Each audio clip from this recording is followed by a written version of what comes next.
स्वरूप का लक्ष्य हो थोड़ा। व्यक्ति थोड़ा भी जागने के लिए जब तैयार होता है तो वही काम होता है। व्यवहार धर्म निश्चय धर्म का कारण हो सकता है, लेकिन कब? ये व्यवहार धर्म कैसा हो,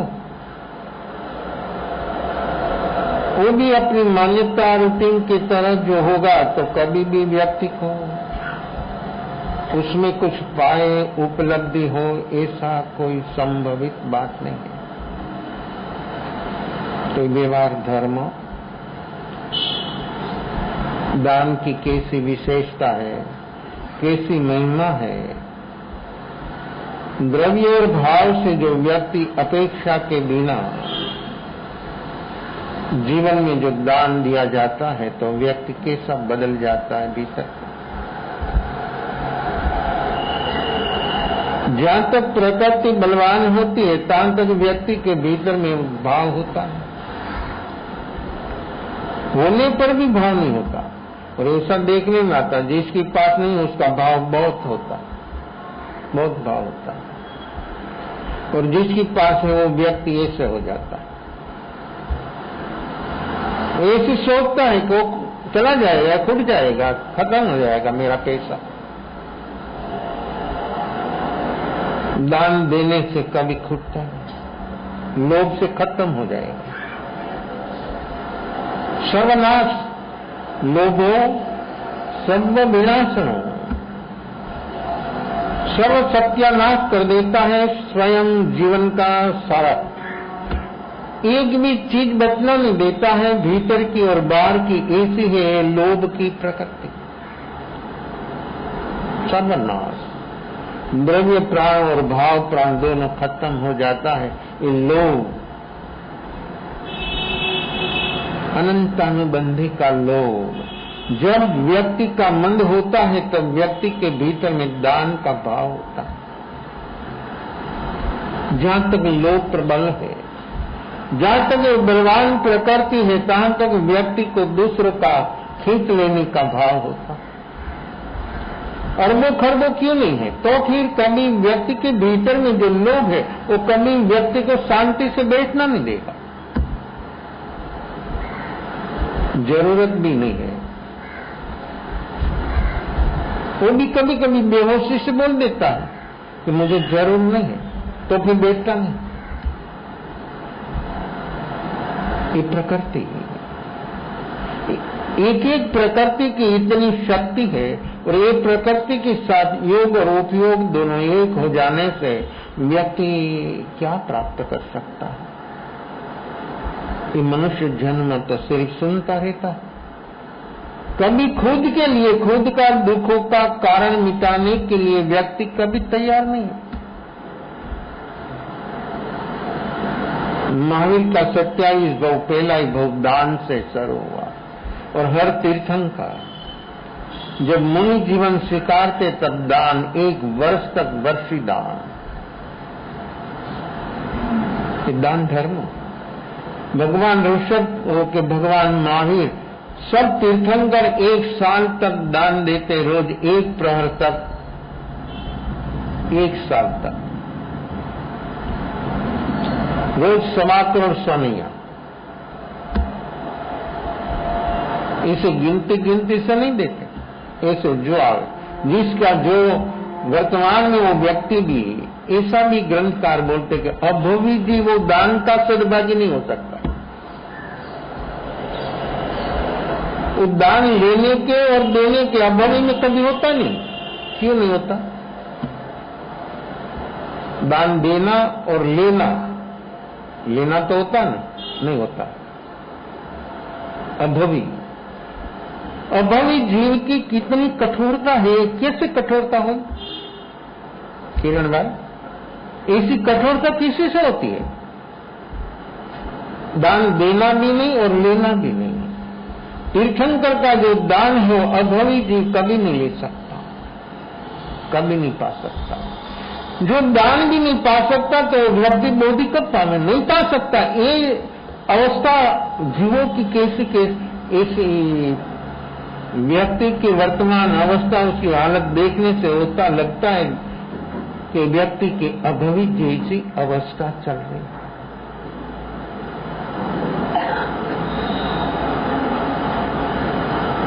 सैनिक की कपिला दासी दान क्यों दे नहीं पाई? देना था ना, देना था, दूसरों का था, दूसरों का भी तो खुद का दे, प्राण निकल जाए। स्वयं का कुछ भी देना तो प्राण निकल जाए, चोट लग जाती। कपिला दान नहीं दे पाई, क्यों? काल स्वरूप जीवों की दया नहीं हुई, क्यों? देखो कैसा किया, जो सत्ता क्या कर सकती है? राज सत्ता जो होती है तो क्या करते हैं कि इसको बांध देता है, बंधनग्रस्त बना दिया। कालसूरी को बंधनग्रस्त बना गया, बावड़ी में लटका दिया, खाना नहीं पीना नहीं कुछ नहीं, 24 घंटा पोषद व्रत हो गया। हुआ कुछ नहीं होता है, कुछ पल्ले नहीं पड़ता और पड़ेगा नहीं। कालसूरी भी अभवी जीव था, उसके भीतर में दया का भाव नहीं होता। हाँ, बात तो पाल नहीं देता, लेकिन भीतर से द्रव्य दया भी नहीं होती है तो भाव दया। तो अभवी जीव दान दे नहीं सकता, दान ले नहीं सकता। तीर्थंकर परमात्मा जो दान देते उसमें अभवी का नंबर नहीं लगता। तो परमात्मा का जो दान देता है वो लेता है, वो सब जीव भवी हो जाता। भवी हो वही ले सकता, वही दान का सद्भागी वही हो सकता है जो भवी है, मुक्ति के अधिकारी है। देखिए दान, ये दान धर्म व्यक्ति को कितना ठीक बना देता है। लेने में भी व्यक्ति की वर्तमान इतनी योग्यता जब होती है तब वो काम होता। लेने में भी योग्यता, देने में तो भीतर से व्यक्ति की कषाय, अब उसमें भी अनंतानुबंधी का कषाय, जहां तक व्यक्ति के भीतर में निरंतर सतत जो सातत्य चल रहा है उसी से कभी भी वो कषाय मंद भी नहीं होता। कषाय मंद होता है तभी दान का भाव होता है, अभवी को भाव भी नहीं होता, देने का भाव नहीं होता। एक प्रकृति व्यक्ति को कैसे कैसे बना देते हैं और व्यक्ति कैसी हो जाती है। हर व्यक्ति के भीतर में प्रकृति काम कर रही है, लेकिन अभवी जीवों के भीतर कैसा काम कर रही है प्रकृति। भवी को भी अनंतानुबंधी का कषाय है, अभवी को भी है, लेकिन भवी को मंद हो सकता है, भवी पात्र हो सकता है। अभवी कभी भी पात्र नहीं होता है, कुछ भी अवस्था हो, कुछ भी कारण हो, कुछ भी उसके सामने परमात्मा जैसा निमित्त और दे रहा तो ले नहीं रहा। कैसा कैसा होता है और कैसे कैसे अवस्था ये जीवों की चलती है। जीवों कभी भी खुद की अवस्था देखने के लिए कभी तैयार नहीं होता, और जहां तक ये खुद की अवस्था नहीं देख पाएगा तहां तक ये बाहर निकले रावण से, जन्म मरण के कारणों से कोई संभव नहीं। ये दान धर्म की विशेषता, तो तीर्थंकर और जगत के जीवों को दान की महिमा, ये विशेषता कैसी है, खुद देते हैं 1 साल तक, लेकिन 1 साल में एक भवी जीव नहीं आता। कैसा है? अकस्मात भी नहीं, कोई अकस्मात तो होता नहीं, अनंत अनंत जीवो, लेकिन मनुष्य तो कभी अनंत होता ही नहीं। मनुष्य तो हरदम संख्याता है और संख्याता रहता है। 15 क्षेत्र का मनुष्य इकट्ठा कर दो तो भी मनुष्य हरदम संख्याता। वर्तमान सारा वर्ल्ड की आबादी 6-7 अरब काम पूरा हो गया। मनुष्य हरदम संख्याता है, दूसरे जीव देव असंख्याता, नारक असंख्याता, तिर्यंक असंख्याता, और 5 स्थावर, उसमें भी वनस्पति अनंत का, सूक्ष्म निगोच के जीव अनंत अनंत, और सब जीवो जीव जीव है, भविपन जीव जीव है, लेकिन कैसा कठोर, कैसा पत्थर का भी पाउडर हो जाता।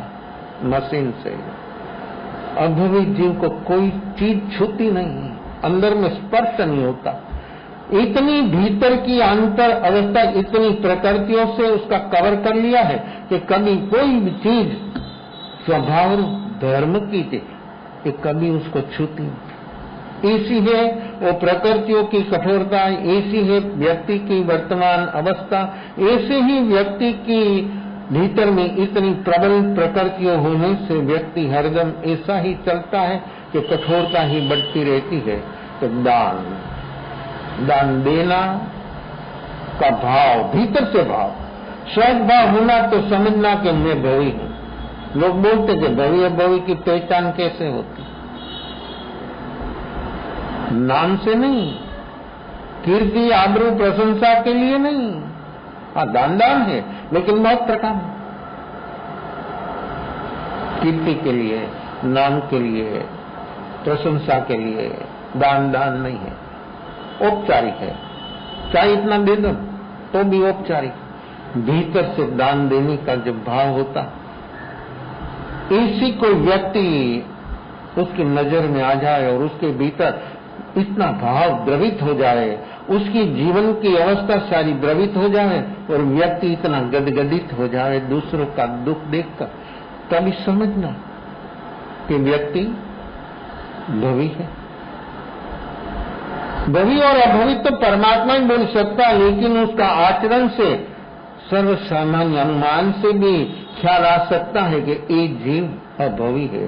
कपिला अभवी दान नहीं दे सके, कालसूरिक अभवी दया नहीं पाल सका। द्रव्य दया भी नहीं तो भाव दया तो तभी होती है जब सम्यक दर्शन बोधि प्राप्त होता है तभी। उसके पहला तो द्रव्य दया, दान से व्यक्ति नरम होता है, दान से व्यक्ति पात्र होता है, दान धर्म से व्यक्ति का ग्राउंड भूमिका तैयार हो जाती है। ये भूमिका वर्तमान में अपनी बनाना हो तो व्यक्ति के भीतर व्यक्ति देखे कि मेरी भीतर भाव किस किस प्रकार का चल रहा है।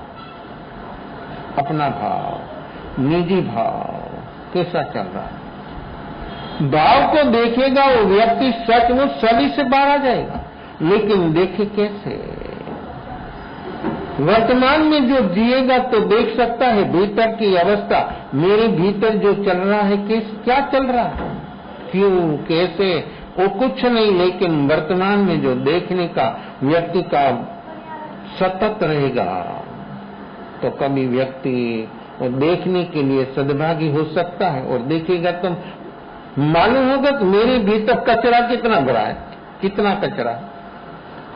ये कचरा जहां तक मैं साफ नहीं करूंगा तहां तक भवी होने पर भी ऐसे इसी भी उदाहरण है। होता तो भवी पर अभवी को एक बाजू बैठा देता, ऐसी उसकी कार्यवाही होती है। लेकिन भवी होने से वो व्यक्ति सचमुच काम करेगा, लेकिन उसको थोड़ा समय ज्यादा लगेगा।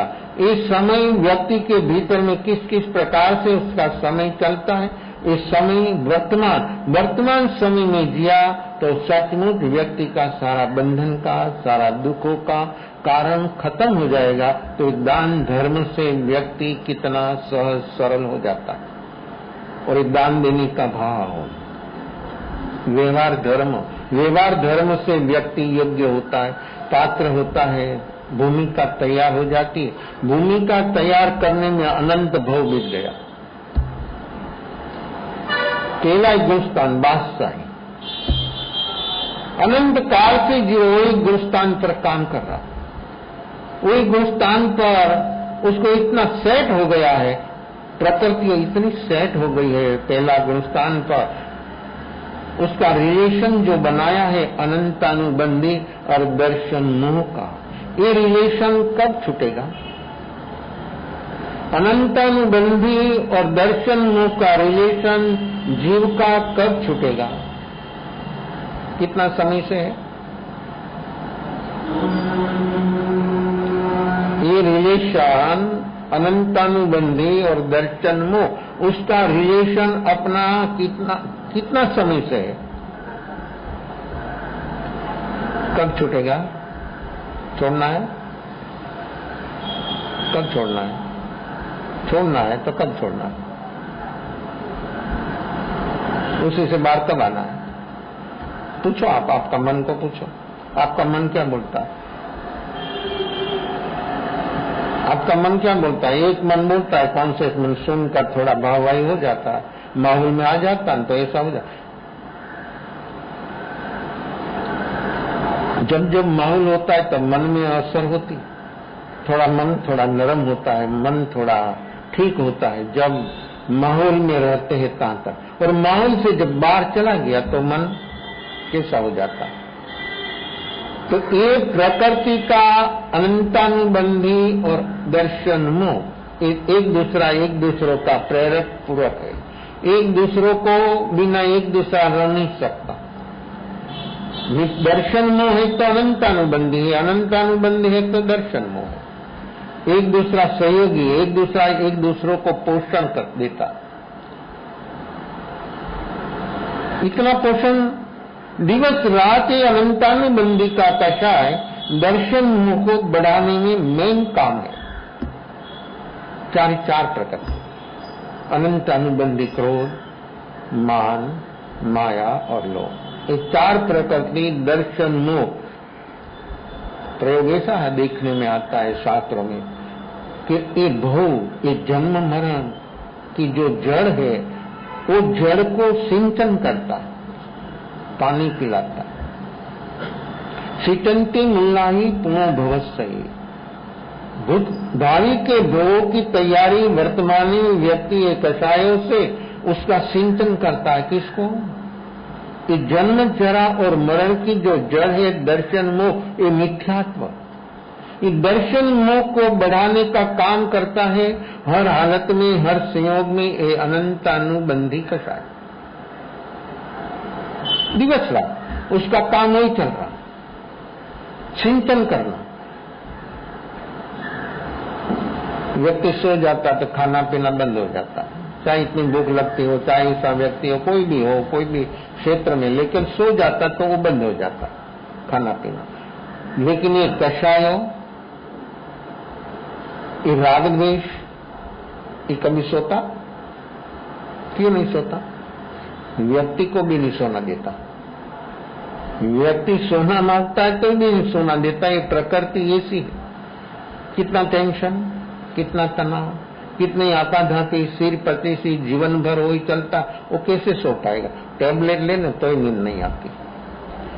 ये अनंतानुबंधी का कषाय की इतनी पकड़, इतनी जकड़, ऐसी वस्तु बन गई है उसकी, इतनी कठोर चीज बन गई।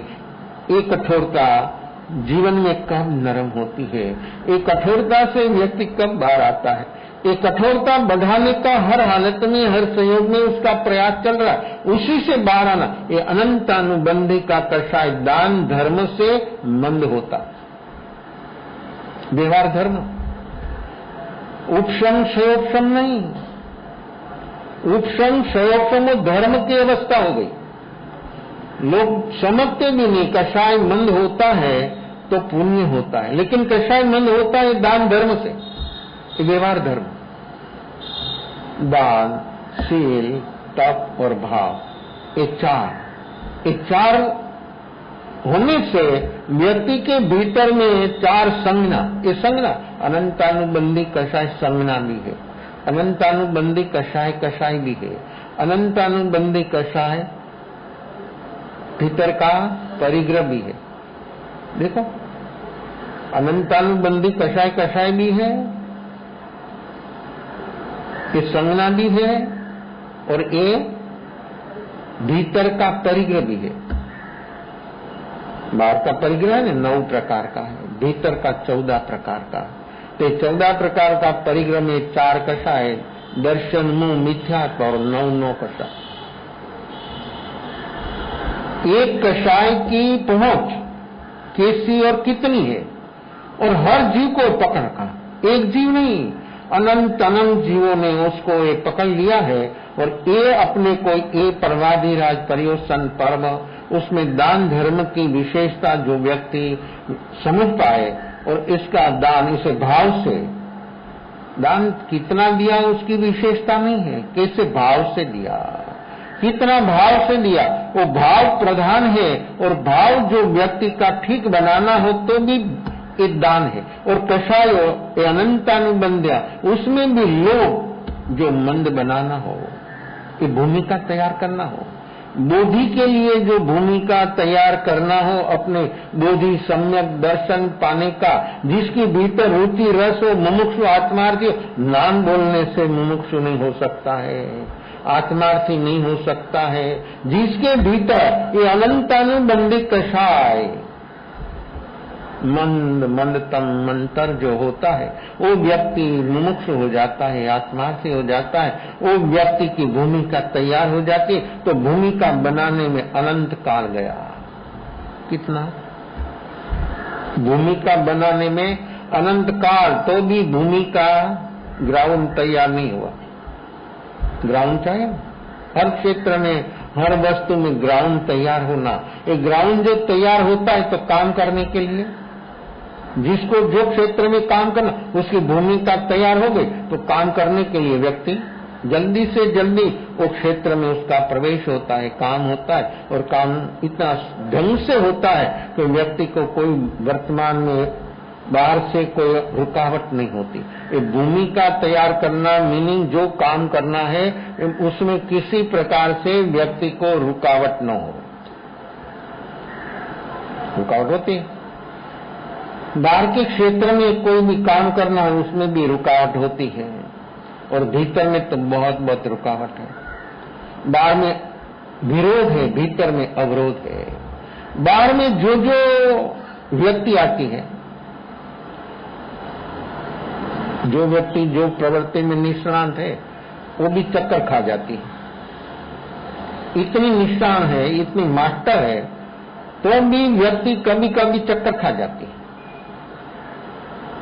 बाहर के क्षेत्र की बात कर रहा हूं, चाहे इतना होशियार हो, चालाक चबराक हो, कि कोई चीज बाहर से कोई छूना नहीं देता। ऐसा व्यक्ति होने पर कभी कभी तो उसका शीर्षासन हो जाता। तब क्या होता? ऐसा क्यों हो गया? वो कार्य में मास्टर है। तो फिर व्यक्ति कभी कभी ऐसी घटना घट जाती, ऐसा प्रसंग आता है तो जल्दी करना तो इतना लेट हो जाता है कि काम 5-15 मिनट नहीं, घंटा एंड पर वो बंद कर देना पड़ता है। काम मिस्टेक है। किस प्रकार की मिस्टेक है? वो जो लेकर बैठा है उसमें क्या किस प्रकार की मिस्टेक है तो क्यों नहीं मालूम होता? मास्टर होने पर भी उतावलापना, जो काम जल्दी करना है उतावलापना हो गया, काम लेट होगा। कोई भी काम हो, जो जो प्रवृत्ति में व्यक्ति उतावला हो गया वो काम समयसर नहीं होगा। उसकी उतावलापना की जो अवस्था है ना, चंचलता विवलता, उसी से ऐसी मिस्टेक खुद से हो जाती है कि खुद को खबर नहीं रहती। वो खबर नहीं होने से व्यक्ति वही चलता है, ऐसा ही चलता है, आता है, जाता है, भागता, लेकिन जो मिस्टेक है वो पकड़ में नहीं आती। वो चंचलता, ये विवलता, अपना मन की विवलता जो होती है कोई भी क्षेत्र में, कोई भी प्रवृत्ति में, तो व्यक्ति इतना प्रकृति को अधीन हो जाता है। प्रकृति को अधीन होने से व्यक्ति के भीतर में जो उसको जो चीज दिमाग में वो कुंठित हो जाती है। जो व्यक्ति अभ्यास करे तो मालूम होता है कि वो हो क्या रहा है, ऐसे क्यों हो रहा है। उस समय पर कोई एकदम समता और धीरजवान व्यक्ति आ गई। इतनी समता है, इतनी धीरज है, तो व्यक्ति सहजता से जो वहां पर कोई मिस्टेक है वो मिस्टेक को पकड़ लेगा। बैठा है, देखता रहता, बोलता भी नहीं, सजेस्ट भी नहीं करता। जिसको नहीं आता ना वो ज्यादा सजेस्ट करता, वो नियम है। जो प्रवृत्ति में जिसको कुछ मालूम नहीं और सलाह भी ज्यादा देने लगता और सजेस्ट भी करना लगता है, मालूम तो है नहीं, वो दूसरों को डिस्टर्ब करता। ये आदत, ये अपनी उतावलापना की अवस्था। तो शांत धीरज वाली व्यक्ति जो आती है वो शांति से देखती है तो सचमुच वो व्यक्ति को मालूम हो जाता कि एक जगह पर उसकी मिस्टी है, लेकिन सामने वाले व्यक्ति नहीं बोलेगा, तो वो नहीं बोलेगा, उसको कोई जरूरत नहीं है। तो ऐसी समता, ऐसी धीरज व्यक्ति की तभी होती है जब व्यक्ति के भीतर में कषाय मंद होता है। तभी निमित्त आने, निमित्त है सामने जो प्रवृत्ति चल रही है वो निमित्त, व्यक्ति उतावला हो जाता है, मन बुद्धि काम नहीं करता, तो प्रकृति ने पकड़ लिया। अपनी प्रकृति हर हालत में, हर संयोग में अपना तीनों योग और उपयोग को इतना जकड़ कर पकड़ लिया है।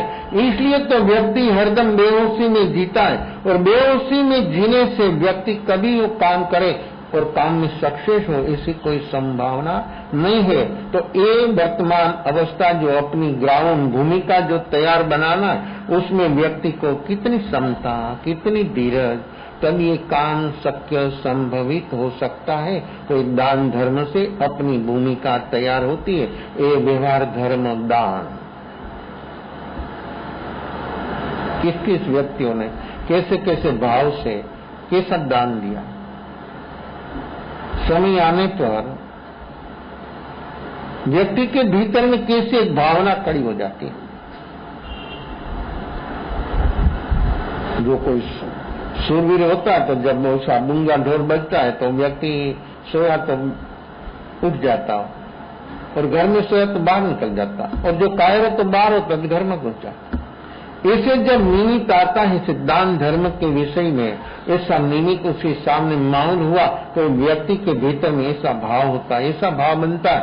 तो भाव व्यक्ति के भीतर में जब होता है, वही समय पर जो व्यक्ति वो कार्य करने के लिए जो तैयार होगा तो सचमुच उससे कुछ काम होगा।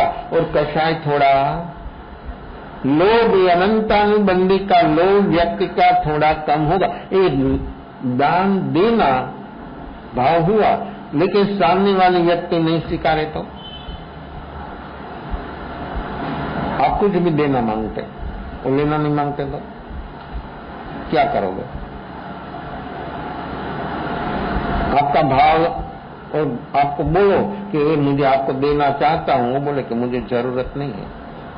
कुछ भी हो ना, कोई भी चीज हो, लेना मैं नहीं लेना चाहता, मुझे जरूरत नहीं। ऐसा व्यक्ति के भीतर में कब होता है? देने वाला दे रहा है, लेता नहीं, किस कब होता है ऐसा? ये अवस्था कब आती है? आपको ऐसा नहीं लगता कि उसको जरूरत है, तो फिर वो बोलता कि मुझे जरूरत नहीं, मुझे नहीं लेना। जो उसकी अवस्था जैसी है ऐसी में वो बराबर काम कर रहा है, उसकी आजीविका चल रही है, उसका जीवन चल रहा है, उसमें उसको कोई तकलीफ जैसा लगता नहीं। आप क्या करेंगे? आपके भीतर में वो व्यक्ति के और आपका कैसा भाव बनेगा? देना मांगता है तो लेना नहीं मांगता है, उस समय पर व्यक्ति की ओर आपका भाव कैसा रहेगा? तो लेने देने वाला से लेने वाला की विशेषता और है, आप नहीं समझ पाओगे। क्यों? सब लोग मांगते हैं ना, सब लोग मांगते हैं। आप लोग ऐसे समझ कर देने वाला कम है, लेने वाला ज्यादा है। आपका हिसाब, आपका गणित बिल्कुल अलग ढंग का है। देने वाला ऐसे मानते हैं कि लेने वाला बहुत है, देने वाला कम है, लेने वाला बहुत कम है। उसमें भी पात्र, सुपात्र, पात्र तो होता है, सुपात्र। सुपात्र जब मिलता है तो व्यक्ति कैसी होती है और उनके जीवन में कैसा एक भाव हो जाता, और व्यक्ति कितनी ऊंचाइयों तक दान धर्म से पहुंच जाते।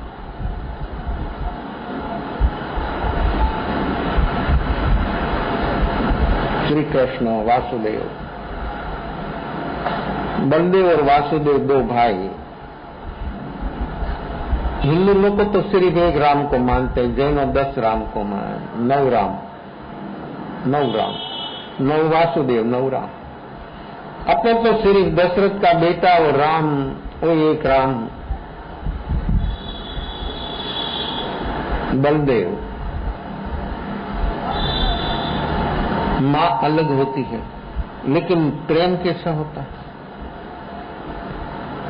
सगा भाई में भी प्रेम नहीं होता, ऐसा प्रेम बलदेव और वासुदेव को होता है। वासुदेव बलदेव को पूछे के बिना कुछ काम नहीं करता, और बलदेव की आज्ञा न हो तो चाहे ऐसी काम करने की बात हो तो छोड़ देता। व्यवहार धर्म बाहर के क्षेत्र में कैसा भी नहीं।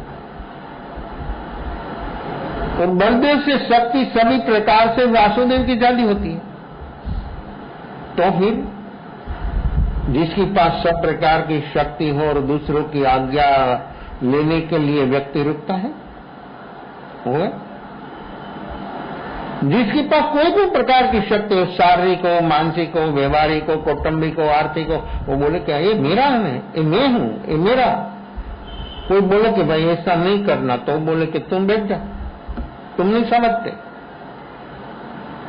व्यक्ति के पास जो बाहर की शक्ति है उसी से भी व्यक्ति को उन्माद आता है, प्रमाद होता है, मद होता है, जमीन से ऊपर चलने लग जाता है, उसकी दृष्टि को प्रयास हो जाती है। ये प्रकृति हरदम कैसा कैसा व्यक्ति को कर देती है।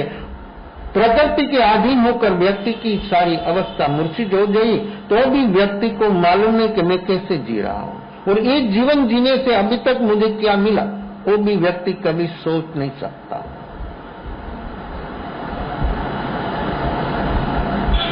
तो जब द्वारिका देखो, जब पुण्य था कितना, दुनिया पर दो नगरी सोना की, एक लंका और एक द्वारिका, एक वासुदेव एक प्रति वासुदेव।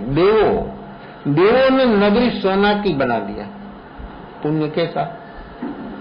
ऐसा पुण्य जो व्यक्ति में होता है तो ऐसा होता है, और जो पुण्य नहीं होता, देखो द्वारिका का क्या हुआ। जब पुण्य क्या हुआ, सोना की द्वारका दीपायन के प्रयोग से जलने लग गई। तभी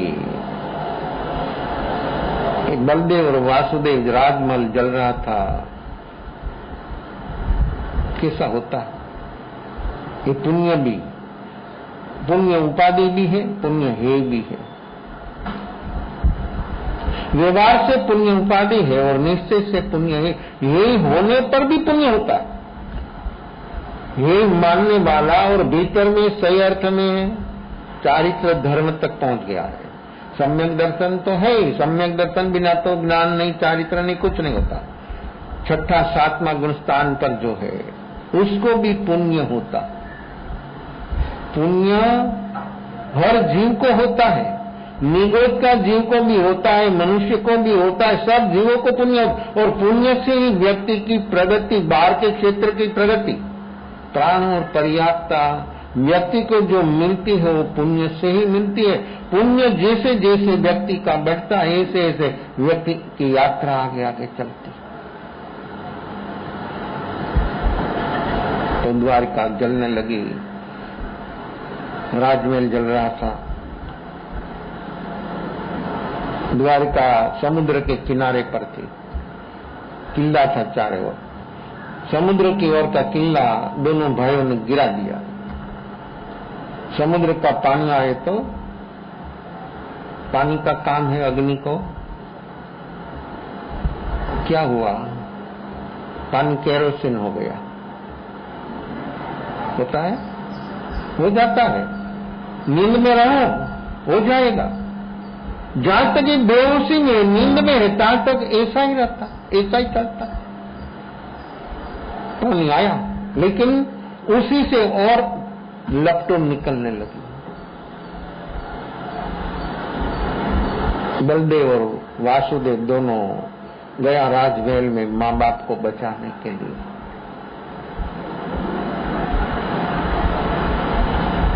घोड़ा नहीं था, जल रहा था। अश्वशाला में गया तो अश्व जल रहा था। दोनों भाई जुटे, माँ बाप को बिठाया, रथ चलाया।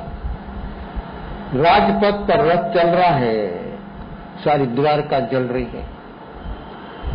गेट पर आया, गेट जलता जलता नीचे गिरा, रथ खत्म हुआ, माँ बाप वहां पर खत्म हुआ, सारी द्वारिका में 56 कोड़ी यादव जल गए, राख हो गए, बलदेव और वासुदेव दो ही बचा।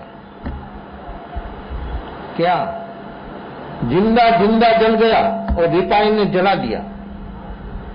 देखो ये क्रोध, ये आवेश, बदला लेने का भाव जीव का कैसा कैसा होता।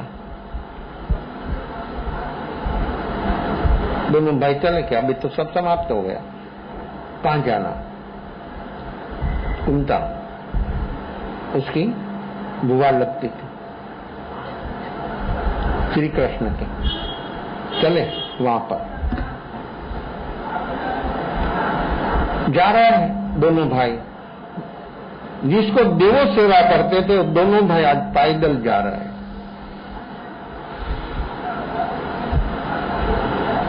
चलते चलते श्री कृष्ण को प्यास लगी, भाई प्यास लगी है, पानी की तलाश करने के लिए वो चला। श्री कृष्ण पीपल के पेड़ के नीचे ऐसे ढंग से वो सोया था, सिर पर ऐसे हाथ रखा था, पैर ऐसे पेड़ पर ऐसे रखा था। उसको 3 पद्म था, एक राइट पैर के तलिया में, एक राइट हाथ में और एक ललाट में। ये 3 पद्म एक साथ जो कोई बीन लेता है तो उसका मृत्यु नहीं तो मृत्यु नहीं होता, लेकिन ऐसा भी होता। ऐसे ढंग से वो सोया था, क्या हुआ देखो कैसा होता। भगवान नेमनाथ ने श्री कृष्ण ने जब प्रश्न पूछा था कि मेरा मृत्यु किसी के हाथ से, तब जराकुंवर उसका भाई था कृष्ण का, वो भी था वहां खड़ा था। जब प्रश्न किया तब वो भी सुनता था कि तेरा मृत्यु जराकुंवर के हाथ से होगा। जराकुंवर ने सोचा कि मैं राजधानी में रहूं, राज्य में रहूं तो मेरा मृत्यु मेरे भाई से मेरे से होता। वही समय वहां से जंगल में चला गया।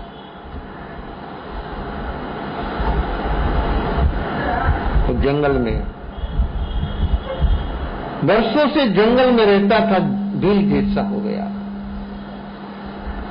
जहां जहां जो जो वातावरण में जीव रहता है वहां ऐसा ही उसकी अवस्था, जैसा क्षेत्र ऐसा ही उसका सोचना होता। क्षेत्र छोटा है तो इतना उसका मन बुद्धि ऐसा ही हो जाएगा। और फिर साथ में है अनंतानुबंधी की प्रकृति, वो व्यक्ति को कितना संकोच देता। प्रकृति का काम है हरदम संकोचाना। आत्मा को पकड़ लिया है, आत्मा में तो आनंद ज्ञान आनंद दर्शन सुख सब कुछ है, लेकिन अनुभव भी नहीं है। तो क्यों? ये प्रकृति चारों ओर से पकड़ लिया है, अपनी चेतना को, अपनी आत्मा को, उसको ये आवरण है वो खोलना।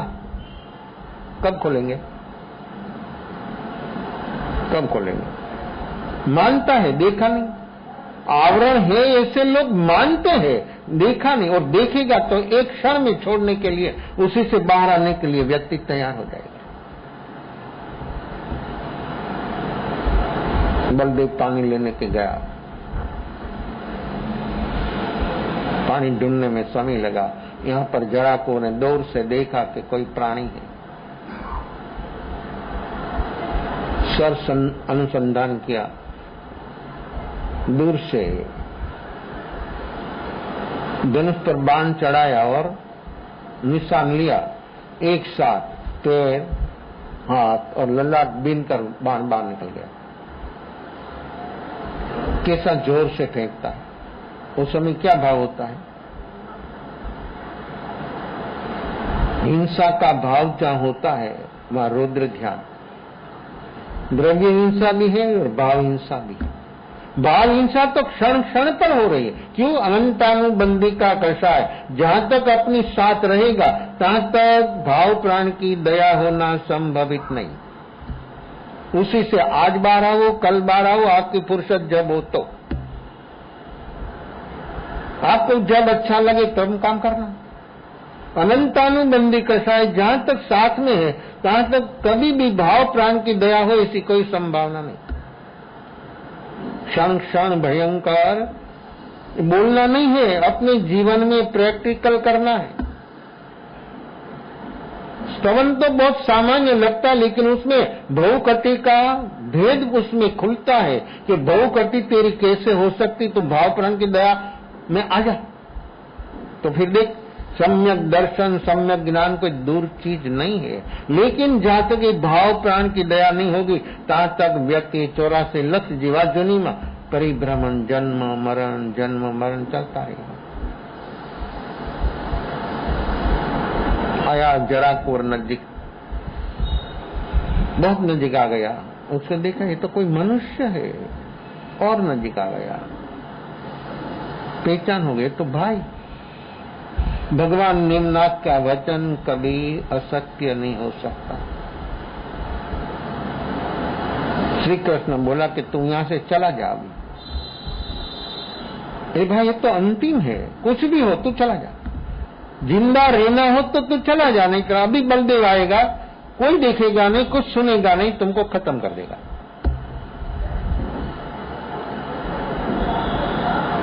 श्री कृष्ण उसको समझाते, एक ही तू बचा है, सारा 56 कोड़ी याद में तू एक बचा, तू चला जा, नहीं तो तुमको मार देगा। कैसा है ये पुण्य से सोना की नगरी। आज जन्मता कृष्ण को कोई जाना नहीं, जन्म कहाँ हुआ? कारागृह में, मृत्यु जंगल में, उस समय पर कोई पानी पाने वाला नहीं। कैसा? और बीच में जन्म और मृत्यु के बीच में कृष्ण की क्या अवस्था, कैसी अवस्था? देखो ये पुण्य, ऐसा वासुदेव जैसा सम्राट का जब पुण्य समाप्त होता है तब ऐसी हालत हो जाए। कोई भी जीवन एक क्षण में नदारद खत्म। यहाँ पर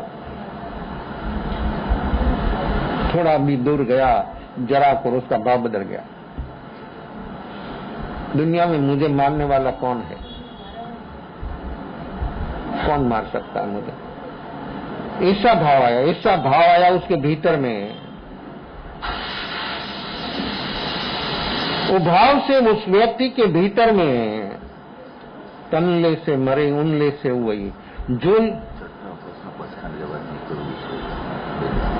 बाया है उसको, बाया है उसको, खड़े हो जाओ।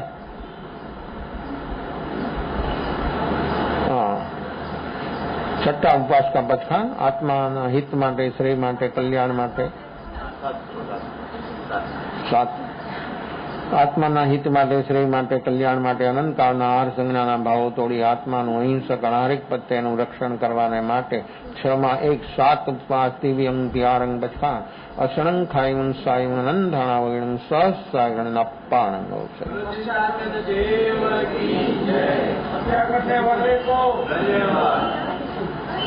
आपको धन्यवाद मैं दो जो आप करो तो।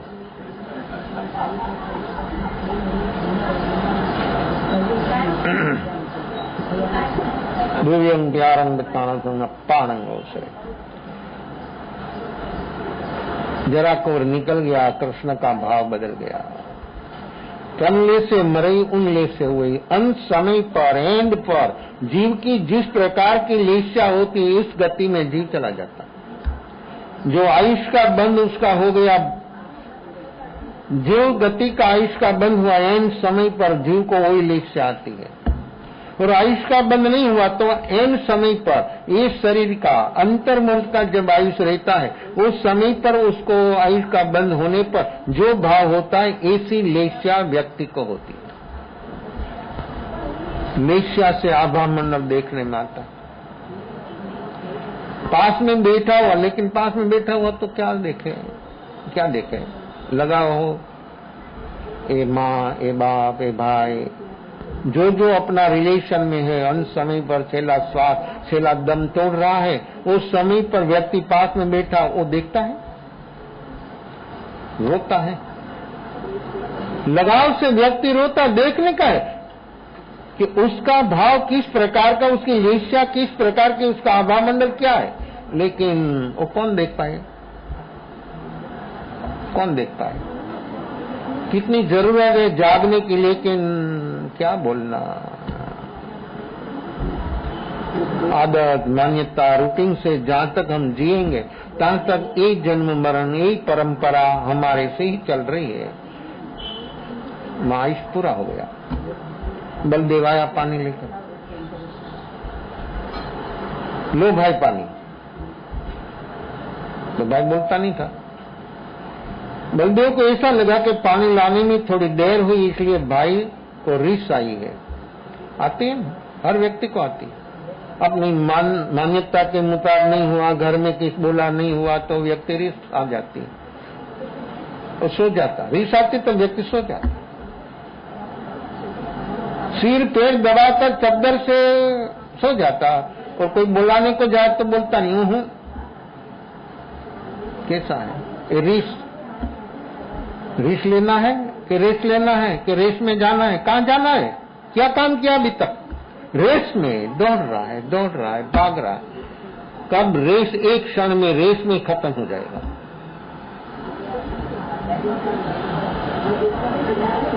भाई रिस आई गया, हर व्यक्ति को रिस आती। रिस आती तो व्यक्ति खाता नहीं, बोलता नहीं, चाहे ऐसा रिलेशन हो। देखो प्रकृति एक क्षण में सब साफ कर देती है, लेकिन तो फिर व्यक्ति जागता नहीं। आत्मदर्शन, आत्म अनुभूति, ये सम्यक दर्शन क्यों नहीं होता है? नहीं होने का बहुत कारण है। जो व्यक्ति जागेगा तो व्यक्ति को मालूम होगा कि क्या हो रहा है। पानी पीने वाला तो चला गया, पत्ते के पड़िया में पानी लाया था। जो देवो सामने आकर उसकी सेवा करते थे, एक समय देवो 16,000 देव जिसकी तैनात में देव भी सब नदारत हो गया। देखो ये पुण्य।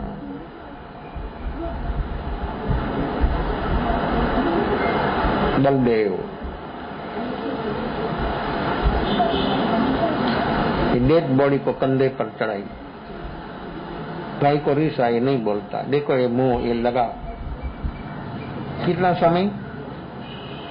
6 महीना तक भाई की बॉडी कंधे पर लेकर घूमता, उसको रिस आई, वो नहीं बोलता। देवो आया सामने, ऐसा दृश्य खड़ा गया। रेत को पीलने लगा घाणी बनाकर, तो बोला कि रेत से थोड़ा तेल निकलता, तो कि मरा हुआ जिंदा थोड़ा होता, तो भी नहीं सुन पाया। पानी को घोलोगे तो क्या निकलता है? देवों ने समुद्र का मंथन किया, क्या निकला? हम किसका मंथन करते हैं मालूम है? किसका मंथन करते हैं? हर व्यक्ति करते, दिन रात। दही का मंथन करे तो माखन मिलेगा, लेकिन पानी का मंथन करे तो ये बहुत सागर है। बहुत सागर में हर व्यक्ति मंथन कर रहा है पानी का, क्या मिलेगा? और क्या मिला दिखाओ। एक भी हाथ ऊंचा करे। अभी वर्तमान में यहाँ बैठे 5-25-100 लोग उसी से हाँ हमको ये मिला। बहुत बुद्धिशाली व्यक्ति भी है, गमार से गमार भी है। ऐसा अपने वर्तमान जीवन में ये जीवन जी रहा है, तो बेहोशी में अभी तक व्यक्ति को उपलब्धि क्या हुई? पानी का मंथन करे विष निकलेगा। विष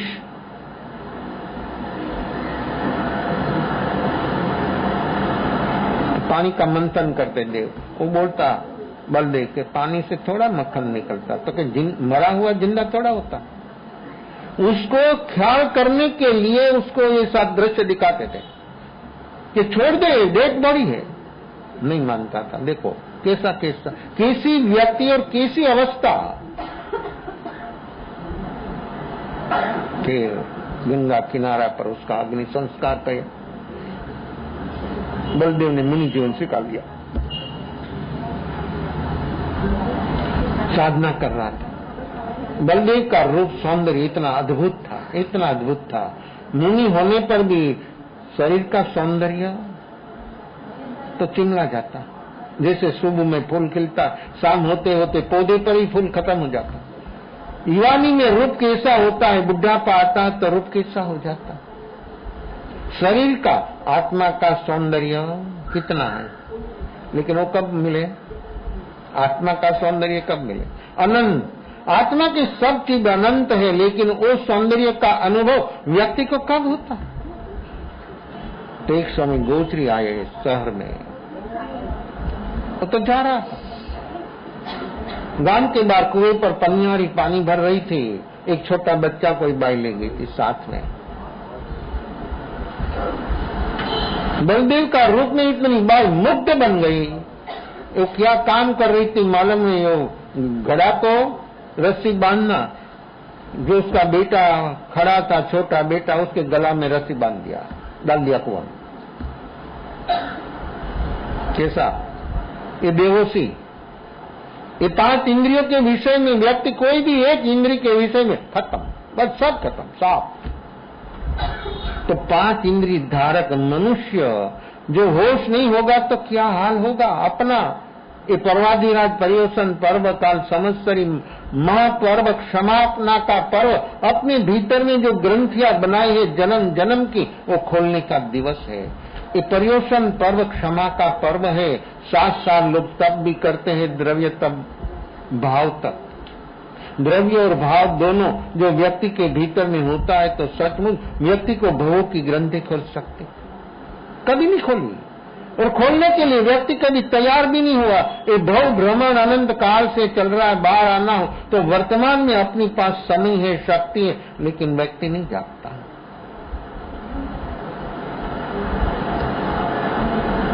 बलदेव ने निश्चित किया था अभी गोचरी के लिए, भिक्षा के लिए गांव में नहीं आना। तो बच्चा तो खत्म, जंगल में रहते। जब जब पालना का दिन हो, एक हिरन, उसको जाति सम्यक ज्ञान, सम्यक दर्शन जाति सम्यक ज्ञान होगा। देखो, संपर्क से मुनि का सत्संग अफल नहीं जाता, लेकिन भाव से हो तो, भाव नहीं हो तो। जब उसको पालना का दिन हो तब जंगल में जो एक पड़ाव ना किसी ने डाला हो वो तलाश कर लेता, वो पालना का दिन मुनि की चद्दर पकड़ कर वो ले जाता वहां। एक समय ऐसी घटना घटी, कैसा होता जैसे नैसार की आत्मा ने भी जंगल में ऐसी भावना भाई, ऐसे यहाँ पर एक पड़ाव में एक मिस्त्री भी राज्य की आज्ञा से लकड़ी लेने के लिए आया था। वो समय पर उसने खाने का समय हो गया, सब खा रहा था खाना। एक पेड़ आधा काटा था, आधा ऐसा ही था, सब लोग खाना खा रहे थे। उस समय पर वो हिरन मुनि को लेकर वहां गया, जो मेन व्यक्ति था वो खड़ा हो गया देखकर, हाथ जोड़ दिया, आप क्या चाहते हैं? मैं तो भिक्षा के लिए आया हूं। सब तैयार था, ये चीत वीत और पात्र, ये दान, ये दान। दान क्या काम करता है, दान से क्या लाभ होता है और व्यक्ति की कैसी छलांग लगती है। ये दान धर्म, व्यवहार धर्म से निश्चय धर्म, सम्यक दर्शन भी प्राप्त हो सकता है। ये दान धर्म की इतनी महिमा, इतनी विशेषता तीर्थंकरों में दिया। लोग मानते हैं, अभी जो जैनों का संप्रदाय सब मानते हैं कि तीर्थंकरों वर्षी दान देने के बाद ही मुनि जीवन स्वीकारते हैं। ओ व्यक्ति जो खाद्य पदार्थ मिष्ट भोजन बनाया था वो लेकर आया, मुनि खड़ा था वो वृक्ष के नीचे, वो हिरन मुनि के पास खड़ा था। मुनि की अवस्था, देने वाले की अवस्था, उसका भाव देखकर हिरन की आंख से आंसू बहने लगा। धन्य है मनुष्य जन्म, ऐसा पात्र जीव को, ऐसा पात्र को एक दान दे रहा है। मेरे भीतर में मुझे कब ऐसा अवसर मिलेगा कि मैं इसका लाभ ले सकूं? ऐसी भावना, ऐसी भावना, ये 3 चीज एक हो गई। देने वाला की भावना उत्कृष्ट, लेने का पात्र, लेने वाला जो पात्र था वो सुपात्र, पात्र नहीं सुपात्र, और वस्तु की निर्दोषता, और हिरन का भाव कैसा, संयोग कैसा बैठ जाता। देखो, योजना करता तो योजना फेल हो जाती, बिना योजना से व्यक्ति कहां तक पहुंच जाता। मन बुद्धि योजना करता हुए बीच में कोई अवरोध विरोध खड़ा हो जाता तो क्या हो जाता? एक हवा ऐसी चली जो अर्धा कटा हुआ वृक्ष था वो गिर गया। देखो तो तीनों मुनि, हिरण और देने वाला, तीनों पर वो गिरा, तीनों का आयुष्मान पूरा हो गया। क्या हुआ? मुहादाई मुहाजीवी दोवी घसंती छो गए। देने वाला, लेने वाला और ये हिरण अनुमोदना करने वाला। किसकी अनुमोदना करते हैं? किसकी अनुमोदना है? आज इतवार है, रविवार, और एक डायलॉग तैयार किया तो लोग देखने के लिए कैसे कैसे आ गया। अपनी प्रकृति का डायलॉग हरदम चलता है, देखा कभी आपने? हर व्यक्ति के भीतर स्टेज है, ये संसार एक स्टेज है, रंगभूमि है, उसके ऊपर हर व्यक्ति एक एक पात्र है, हर व्यक्ति एक एक पात्र अदा करती है। किस प्रकार का पात्र आपको रजू करना है? स्टेज तैयार है, भीतर में तैयार हो रहा है। अपनी तैयारी कैसी और कितनी है? ये तीनों एक साथ क्या हुआ? तीनों के भीतर में कैसी भावना, कैसी अवस्था, देने वाला, लेने वाला और हिरण की अनुमोदना। ये अनुमोदना क्या है? सुकृत की अनुमोदना, ऐसे दुष्कृत की अनुमोदना। सुकृत की अनुमोदना से कैसा होता है? ऐसे पाप आश्रय और बंध, उसकी दुष्कृत की अनुमोदना करना, कराना और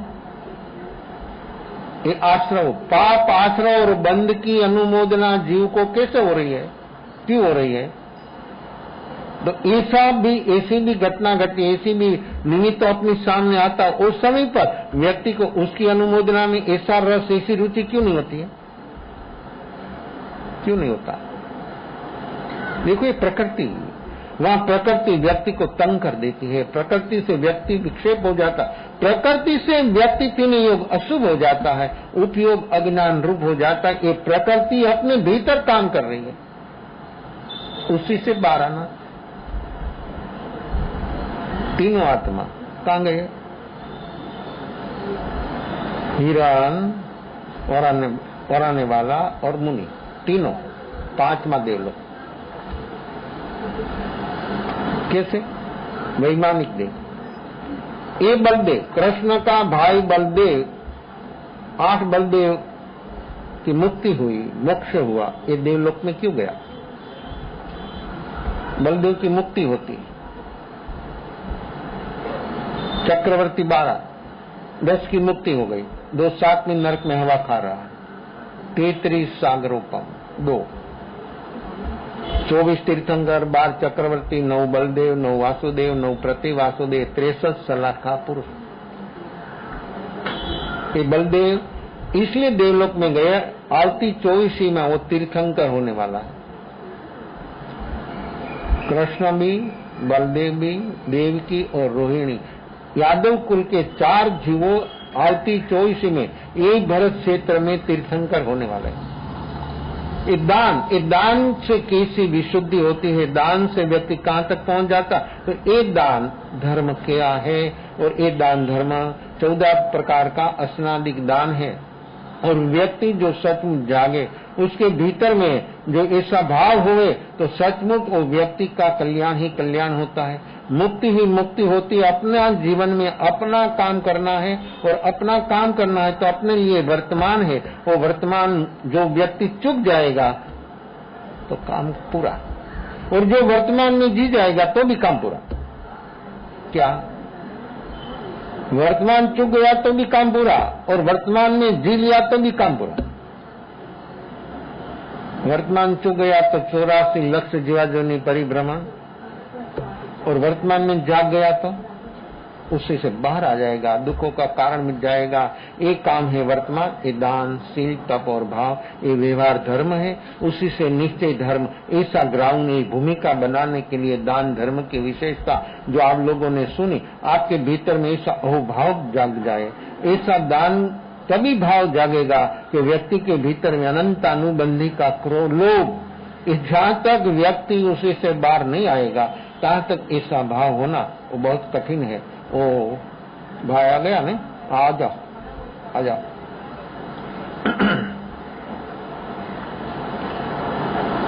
आओ नीतीश भाई आओ, वो माइक दो उसको।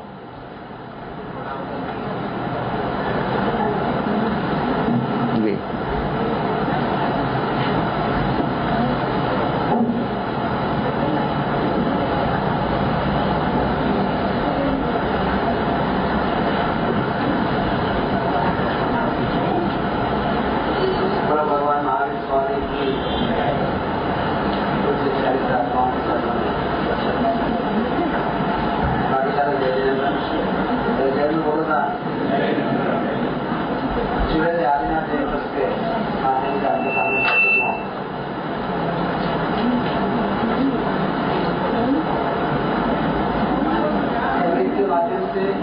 यहाँ जाते जाते बहुत सी गाँव की स्थिति देखकर हृदय में थोड़ा कुछ अलग भाव आया।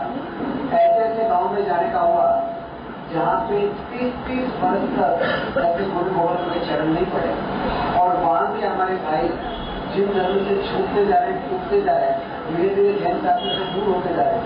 हुआ ऐसे कि एक बार मेरे सगे मामा जी मेरे घर पे आए और उसी तरह योग संयोग से धात्री जी को खोलने के लिए बुलाए, और मेरी मामा जी गिफ्ट खोलने तैयार है, हमारा इसमें चलेगा चौथा मारा। तब मन में आया कि इसको इतना नहीं खाने के साथ इसमें नहीं जाएगी, लिफ्ट में नहीं चलेगी। तब मन में लगा कि प्यास से होने वाली है। तब एक एक गाँव में जाके देखने को लगा, ऐसी स्थिति लगती है अगले 15-25 साल के बाद में उनके बेटे पोते बोलेंगे कि हमारे दादाजी जैन थे। एक एक जगह की स्थिति देखते तो हमारे भाई जैन धर्म को छोड़कर अन्य धर्म में जाने लगे। मैसूर के अंदर 19 लोगों का परिवार जिन शासन को छोड़कर अन्य धर्म में चला गया। यहाँ चलने के बाद 11 लोगों का परिवार जिन धर्म छोड़ के चला गया। मेरे साथ में खेलने वाला उठने वाला बैठने वाला एक लड़के का किसी मुसलमान लड़की के साथ में चक्कर हुआ, वो जिन शासन को छोड़ के चला गया। ऐसी स्थिति में कहते थे एक समय हमारी 40 करोड़ की आबादी थी, आज सरकार की दृष्टि में 40 लाख की रहकर हम बोलते हैं 1 करोड़। तो धीरे धीरे हमारे लोग इस तरह छोड़ के रहते रहे। ये तो धन्य जिन शासन को ऐसे 40 लाख में हमको संभालते हैं, तो ऐसे हम चतुर्थ सब बना कर एक एक जगह पर मिलकर और कहीं ना कहीं स्वास्थ्य से जुड़कर वापस परमात्मा से जुड़ने का मौका मिलता है। लेकिन उन लोगों की चिंता करो जहाँ पे गुरु गोविंद नहीं पहुँच पाते, और उन लोगों की परिस्थिति बढ़ती है, धीरे धीरे छूटते जाए। इस बात को हृदय में रखकर आदरणीय कुमार पाल राय पीशा और डॉक्टर सागर मंदिर सेन, जिनके पास सैकड़ों साधु साथी भगवान ने अध्ययन करने का काम किया, इन दोनों के मार्गदर्शन में अनेक साधु साथी भगवान के आशीर्वाद के साथ में हमने जैन धर्म का एक कोर्स प्रारंभ किया। जैन धर्म इतिहास आज से बराबर हमारा आज बर्थडे, आज से बराबर 3 साल पहले इसी दिन हमने इस कोर्स का निर्माण करके प्रारंभ किया था। देखते देखते 3 साल तक एक गाँव में घुसकर करीब 103 सेंटर हमारे बन गए, और कुल मिला के करीब 5200 स्टूडेंट इसके अंदर जुड़ गए, और 3 साल में परमात्मा की वाणी का स्वाध्याय कर रहे हैं। मात्र एक मंगल कामना लेकर एक काम घूमने का काम होता है। इसमें हमारा क्या ट्रस्ट का कोई पर्सनल स्वार्थ नहीं है। एक ही भावना के प्रभु परमात्मा की इतनी मंगल, इतने उच्च कोटि की वाणी से दूर मेरा कोई भाई बहन दूर रहकर कहीं दुर्गति में न चला जाए। ये जो भगवान 24 घंटे की चिंता करते हैं, 24 घंटों दूसरे आत्माओं की चिंता करते हुए लोगों को परमात्मा की वाणी और परमात्मा के शासन से छोड़ने का काम करते हैं, उसमें एक बूंद उसके धरते हुए के अंदर एक घी का बूंद डालने का प्रयास करता है। इस भावना का आपके सामने प्रस्तुत हुआ हूँ। इसके अंदर 6 भाग हमने किए हैं। एक भाग के अंदर करीबन 1.25 पेज की एक है। इस बुक के अंदर 6 सब्जेक्ट लिए गए, करीब 250 फोटो डालकर हर एक चीज को खुलासा करने का प्रयास किया गया है। हिंदी के अंदर बुक है, आप एग्जाम गुजराती में लिख सकते हैं, इंग्लिश में लिख सकते हैं, तमिल में लिख सकते हैं। इस पुस्तक के अंदर हमने 6 सब्जेक्ट लिए हैं।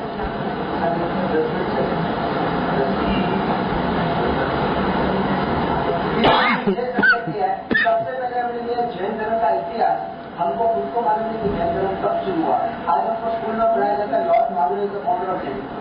उसका अलग अलग ढंग से जैन धर्म कब शुरू हुआ, इसके अलग अलग प्रूफ देने का इसके अंदर प्रयास किया गया है। आज सरकार मानती है पुराने में पुराना धर्म हिंदू धर्म और हिंदू धर्म का सबसे पुराना जो ऋग्वेद और उस ऋग्वेद के अंदर हमारे आदिनाथ भगवान का नाम, सुभाषनाथ भगवान का नाम, देवीनाथ भगवान का नाम आता है, तो लॉजिकली प्रूव करने का प्रयास किया कि धर्म कब से अनादि अनंतर से चलने वाले जैन धर्म को आज हमको दिखाया जाएगा 2500 साल पुराना। वास्तव में देखा जाए तो धर्म क्या है, ये चीज हमको पूरे से नहीं करना है। हम समझते उपवास करना, अमृत करना, सामाजिक करना, पूजा करना, मतलब हम धर्म समझते ये एक्चुअल धर्म करने का मार्ग है। तो वास्तव धर्म क्या है, देखिए हमारे जहाँ पे भी हमने पूछा कि धर्म क्या है, तो सब जगह से एक ही जवाब है, अहिंसा परमो धर्म, जीरो और अलग अलग स्टेज पे अलग अलग धर्म है। हमारे लिए विद्यार्थी लोगों के लिए वो धर्म है जीरो और जीवित है, हमारे लिए जैना धर्म है, इनके लिए आत्या धर्म है, और केवली भगवान के लिए वस्तु स्वभाव धर्म है।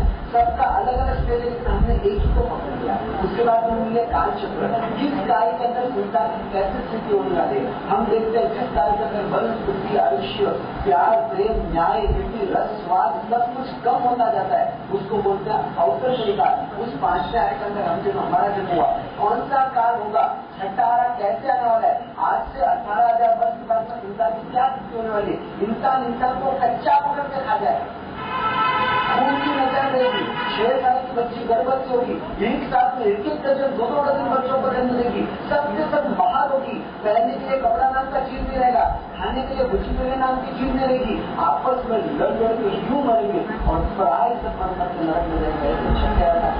परमात्मा का जन्म कौन से आय के अंदर होता है, कौन से आय के अंदर मोक्ष मार्ग चालू होता है, 4था आरा खत्म होकर 5वां आरा जब शुरू होता है, 10 चीजें कौन सी नहीं चेंज हो जाती। आज से 2,500 साल पहले जो चीजें थी वो हमको नहीं मिली, क्योंकि हमारा जन्म 5 आरा हुआ। तो ये सारी बातें काल चक्र का कर दिया। उसके बाद में हमने परमात्मा महावीर स्वामी का जीवन चक्र दिया। जिस परमात्मा के शासन के अंदर हमको जन्म मिला है, सही पूछे तो उनको 1% भी नहीं ध्यान में नहीं करना। अगर हमको गुरुकुल एक पेपर देते बोले 15 दिन भगवान महावीर के बारे में लिखो, शायद हमें से 5 लोग भी नॉलेज नहीं पाए। और आपके बेटे को बोलो जीसस के बारे में लिखो, 5 पेज लिखते होता है।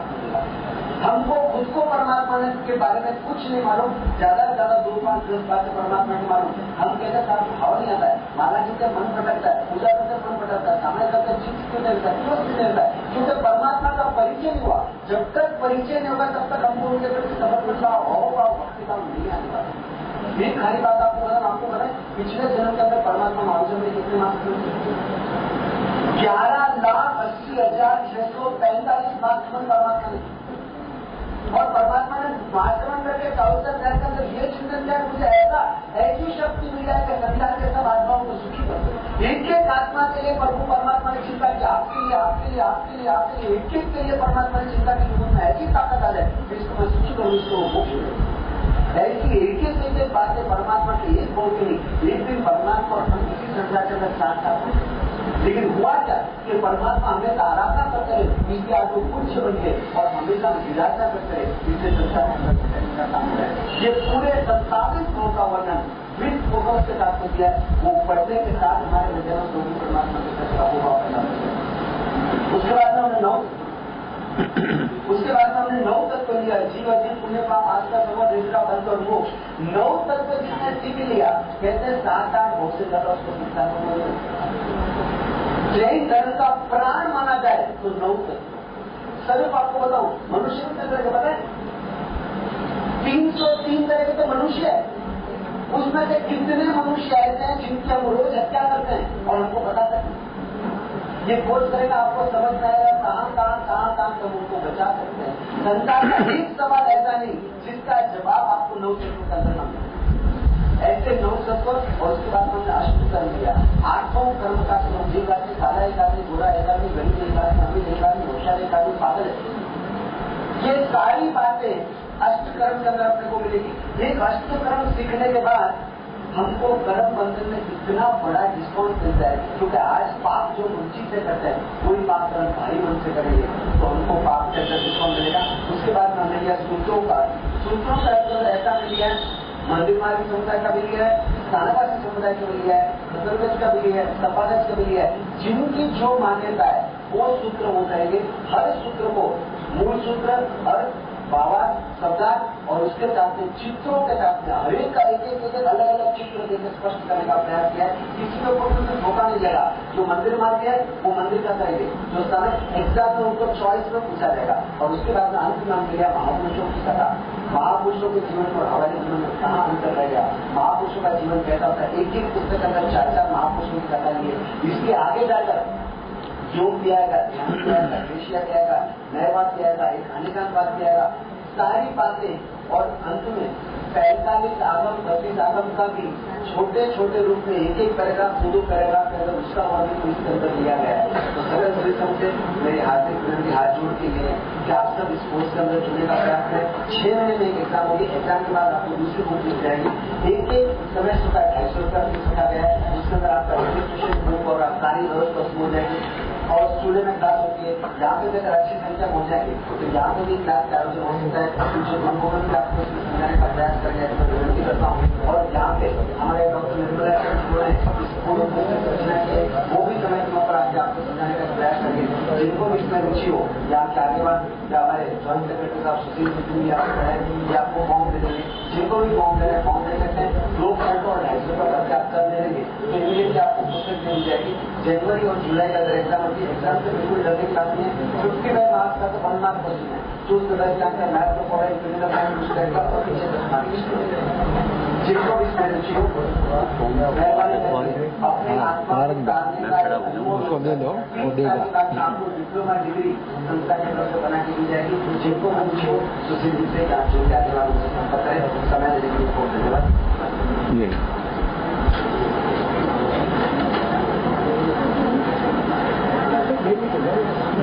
बराबर।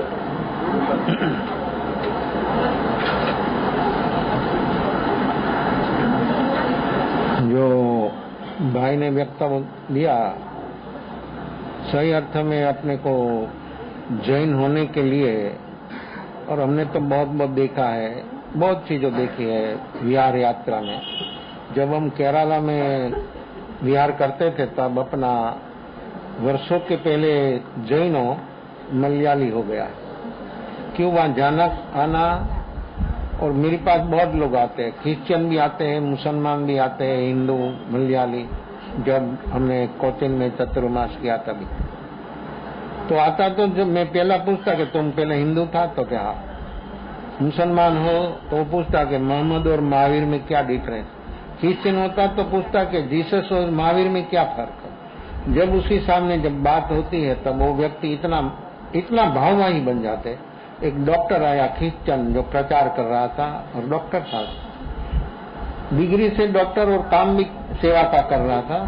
वो व्यक्ति आधा घंटा मेरे पास बैठा और बात सुनी। तो वो जो भाई था जहाँ पर हम रुके थे, वो बोला कि महाराज तो कल यहाँ से चलेंगे। तो वो व्यक्ति रोने लग गया कि तुम हमारा मतलब प्रेयर करो, प्रार्थना करो, तुम्हारी सब जरूरत हम पूरी करेंगे, हमारे लिए तुम सिर्फ प्रार्थना करो, आपकी जो जो जरूरत हो हम सब, और आप यहाँ इधर ही रहो। कैसा भाव, कितना समय, सिर्फ आधा घंटा सुना, उसमें वो व्यक्ति का इतना भाव बदल गया। और जो माहौल जैसा जैसा होता है जहाँ जहाँ पर ऐसा अपना मन हो ही जाता है, ऐसा नियम है। तो हजारों नहीं लाखों जैनों ऐसे कन्वर्ट हो गए हैं, जो जो माहौल, जो जो अवस्था, और जाना आना, संसतिया का जाना आना सभी जगह तो होता नहीं, इसलिए ऐसा होता है। जो भाई ने व्यक्त किया वो बहुत सही बात है। तो ऐसे हर व्यक्ति को ऐसी ऐसी अवस्था होती है विशेष भाव में अवसर पर।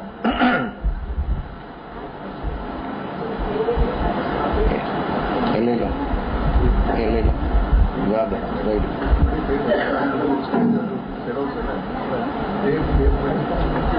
उसको किधर रखना, इधर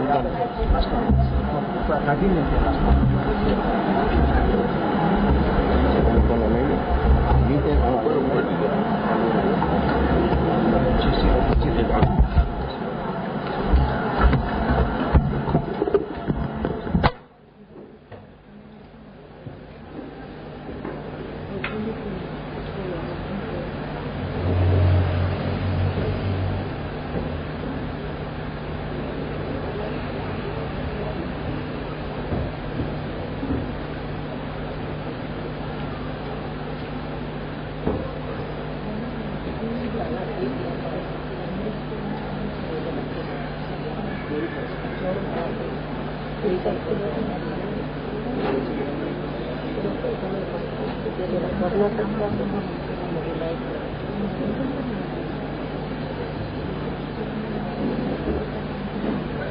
Bagus ke?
Ganis dia ni. Bas itu.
બધાને જય જિનેન્દ્ર.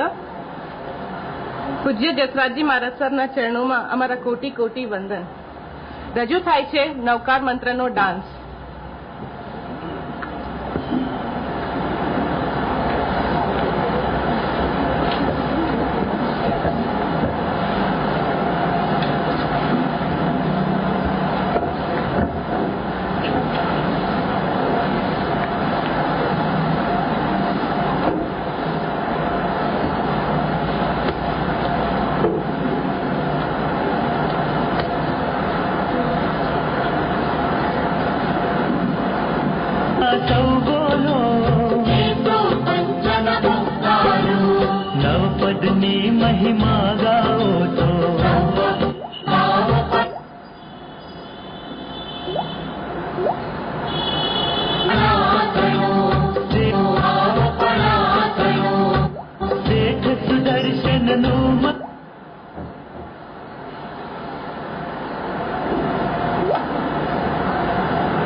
સર્વજ્ઞની સિતાર બજાવતા પૂજ્ય આધ્યાત્મિક જસરાજજી મહારાજ સાહેબને વંદન કરી આજના સંવાદની પ્રસ્તાવના રજૂ કરું છું. પ્રિય આત્મબંધુઓ, મમતાઓ માતાળો, પ્રેમાળ પિતાઓ, ભાઈઓ તથા બહેનો, આજના સંવાદનો વિષય છે અહિંસાની અમીરાત, દયાની દિવ્યતા યાને નેમ રાજુલનો સંવાદ છે. નેમ એટલે દયાની મૂર્તિ, કરુણાની કૃતિ છે.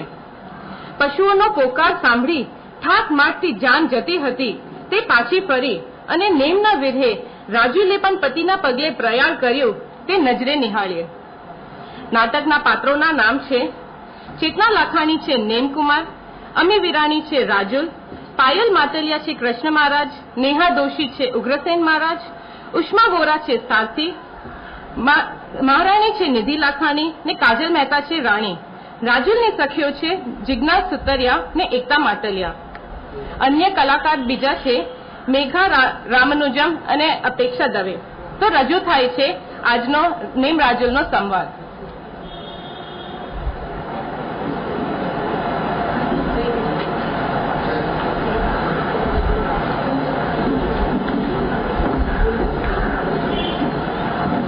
સાંભળો મહારાણીઓ,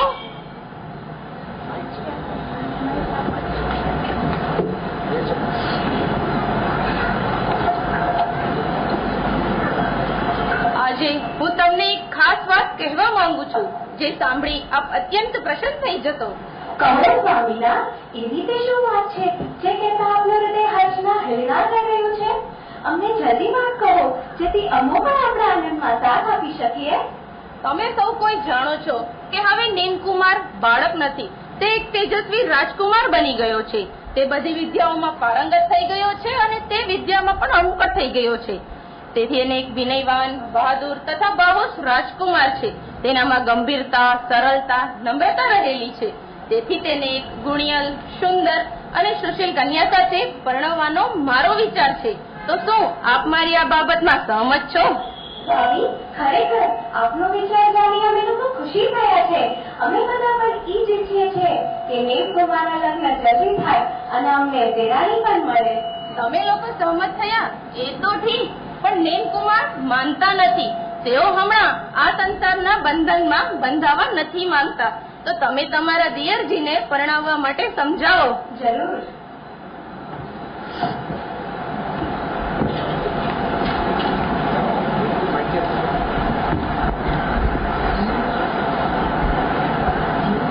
દિયરને બનાવવા માટે બંને રાણી નેમ પાસે આવે છે.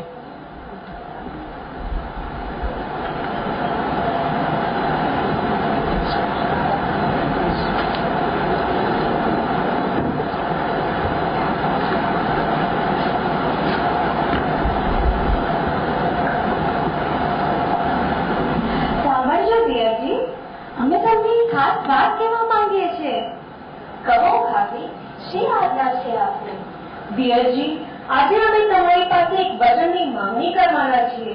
અમને નારાજ તો નહીં કરો ને? અમારું વચન તો નહીં વખરાવો ને? અરે ભાભી, આ તમે શું બોલ્યા? તમે બધા તો મારા મને માતુલ્ય છો. તે તમે જે કહેશો એ મને શીરો માન્ય છે, પરંતુ મને એવી ઉપાધિમાં નહીં નાખી દેતા જેનાથી મારે ના કહેવી પડે. દિયાજી, ઉપાધિમાં તો નાખવા જ પડે. અમે તમે સંસારના બંધનમાં બાંધવા માંગીએ છીએ. અરે ભાભી, આ તમે શું બોલ્યા? નહીં નહીં, મારે સંસારના બંધનમાં નથી બંધાવો. અરે દિયાજી, પરણ્યાના કઈ ચાલતું હશે. અમારે તો હવે એક અલબેલી લટકાણી બેરાણી જોઈ દેરાણી, અને તમારે અમારી આ વાત તો માનવી જ પડશે. દિયાજી, તમારા વડીલ બંધુની પણ આજ્ઞા છે કે તમારે આર્યાપુરની કન્યા સાથે પાણી ગ્રહણ કરવું જ પડશે. અરે ભાભી, તમે એ તો મને મુશ્કેલીમાં જ મૂકી દીધું. મારે સંસારના બંધનમાં નથી બંધાવો. મહેરબાની કરીને આવી વાત મારી પાસે નહીં કરશો. સાંભળો દિયરજી, આમ છટકવાનું અમારી પાસે નહીં ચાલે. તમે નહીં પરણો તો અમે તમારી સાથે નહીં બોલીએ, તમારું કઈ કામ પણ નહીં કરી આપીએ. અમારે તો હવે દેરાણી જોઈએ જ છે. ભલે ભાભી, જેવી તમારી આજ્ઞા. તમે વડીલો જે કહેશો એ મને મંજૂર છે. ચાલો આપણે સ્વામીનાથને જઈને ખબર આપીએ કે નેમકુમાર માની ગયા છે.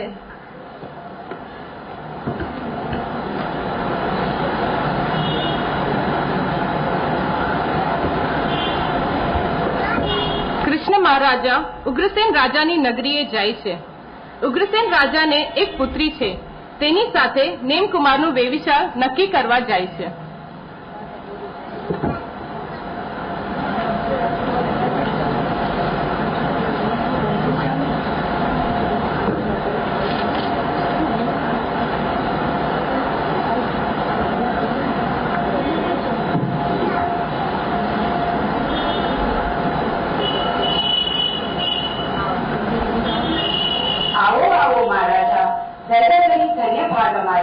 આપના પગલાથી મારું રાજભવન તો પાવન થયું, પરંતુ મારી નગરી પણ પાવન થઈ. ખરેખર આપની કૃપાથી આજે અમે ધન્ય રહ્યા. કૃપા કરી આપી રાજો. કહો મહારાજા, આપને આ સેવકનું શું કામ આવી કર્યું? કહો, હું આપની શું સેવા કરી શકું? રાજન, સેવાની તો કોઈ જરૂર નથી. હું તો આપની કન્યાના ગુણગાન સાંભળી અહીં આવ્યો છું. મારો નાનો બંધુ નેમકુમાર ઘણો જ તેજસ્વી અને સુંદર છે.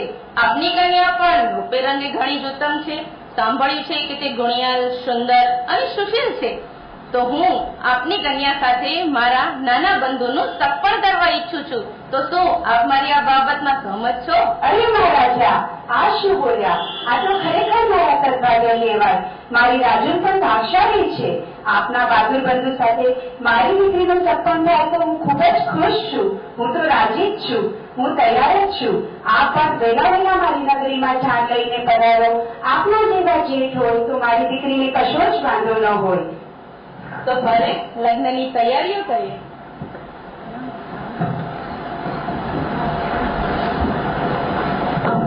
વેવિચાર નક્કી કર્યો.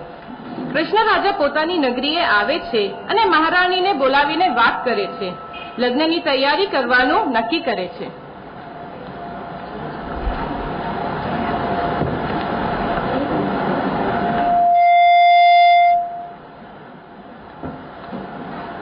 સાંભળો મહારાણીઓ, સાંભળો.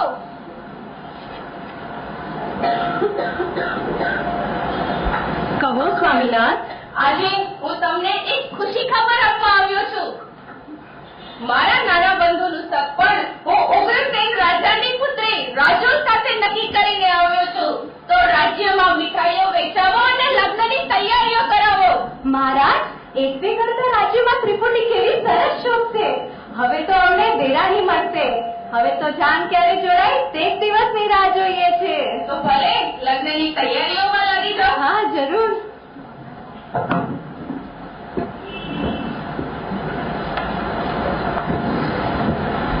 નેમ રાજુલનું સગપણ નક્કી થયું. બંને પક્ષમાં લગ્નની તૈયારીઓ ખૂબ ધૂમધામથી થાય છે. લગ્નનો સમય આવી ગયો છે. નેમકુમારની જાન જઈ રહી છે. બંને સખીઓ રાજુલને સજાવી રહી છે.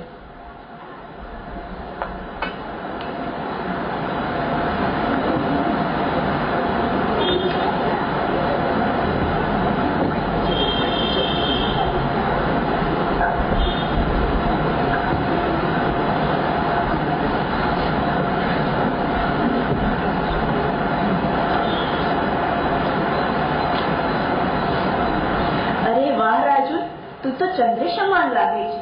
તારી યુવાની સોળે કળાએ ખીલી ઉઠી છે. તું તો જાણે સાક્ષાત દેવ કન્યા જેવી લાગે છે.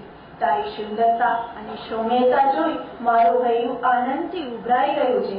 ખરેખર રાજુ, નેમકુમાર તને જોઈને અંજાય જવાના છે. સખી, આવું કહીને મને શરમાવ નહીં. શા માટે મારી મશ્કરી કરો છો? હું તો એ વિચારું છું, આજે હું તમારી સાથે છું. કાલે મારી નવી જિંદગી શરૂ થવાની છે. અજાણ્યો દેશ, નવા વાતાવરણ, મારી જીવનરૂપી નદીનું વહેણ બદલાશે.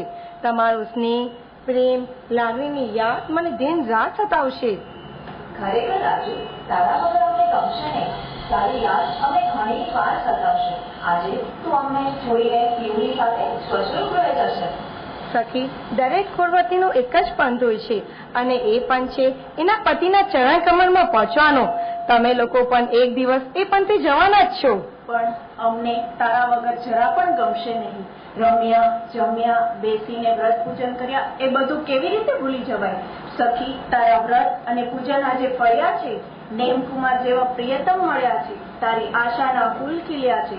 એવા સૌને ખેંચો. એ મારા આશીર્વાદ સૌને છે. જીવનમાં સત્ય, નિષ્ઠાપૂર્વક આચરેલા વ્રતો, નિયમો નકામા જતા નથી. શ્રદ્ધાનો ઝળમળતો દીપક જે તારા અંતરમાં જળી રહ્યો છે તેને અકંડ રાખજે, બુઝાવા દેશને.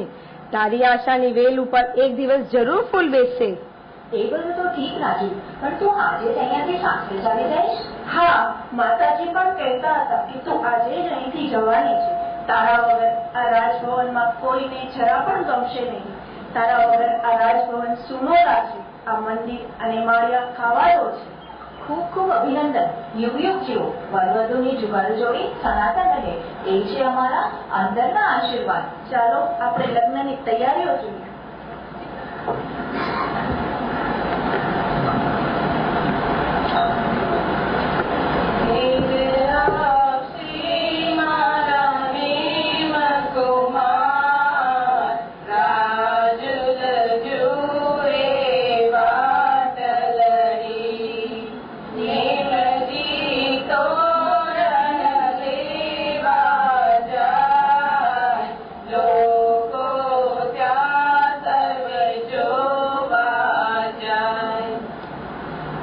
રાજુ નેમકુમારની રાહ જોતી હોય છે ત્યાં લેખાને વંદા આવે છે.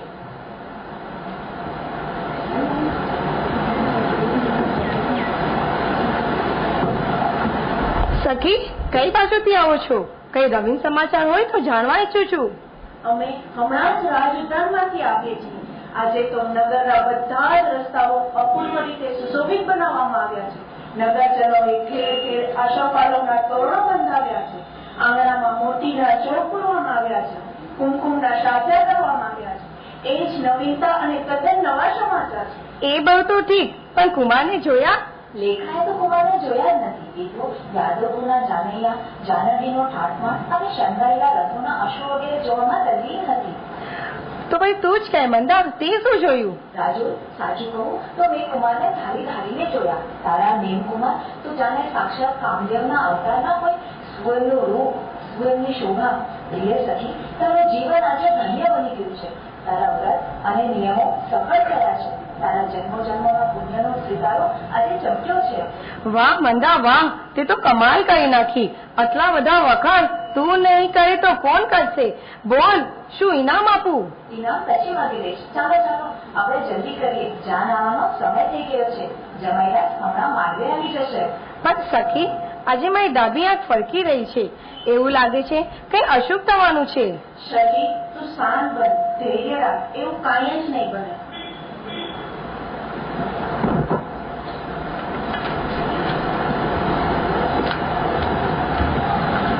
વરકન્યા પક્ષવાળા ગીતોની રમઝટ બોલાવે છે.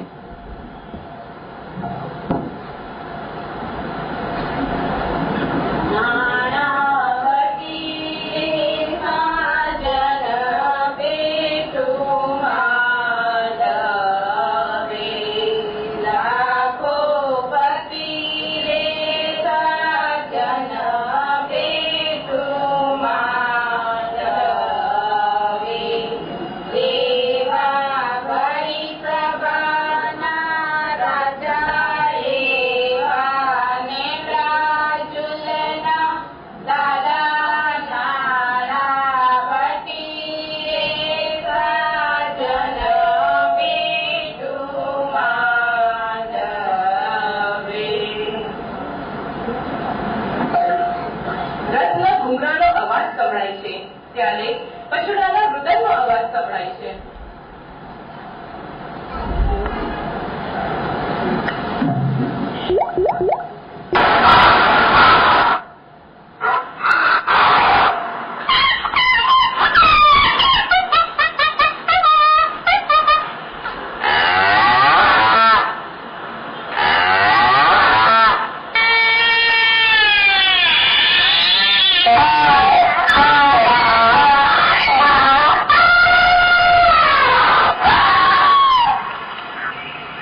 તેઓને તેના નગરમાં કેદ કરી દેવામાં આવ્યા છે, એટલે તેઓ પોકારી રહ્યા છે.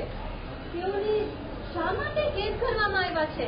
સ્વામીનાથ, આપના લગ્નના કારણે પશુઓનો સંહાર થશે. તેઓનું શેની માટે સંહાર થશે? સ્વામીનાથ, આજે આપના લગ્નનો દિવસ છે, જેથી ભોજન સમારોહમાં પશુઓનો સંહાર કરી ભોજન બનાવવામાં આવશે. તેથી તેઓ કરુણ કલ્પાન પોકારી પોકારી આપની પાસે અભયદાન માંગી રહ્યા છે. અરે, આ હું શું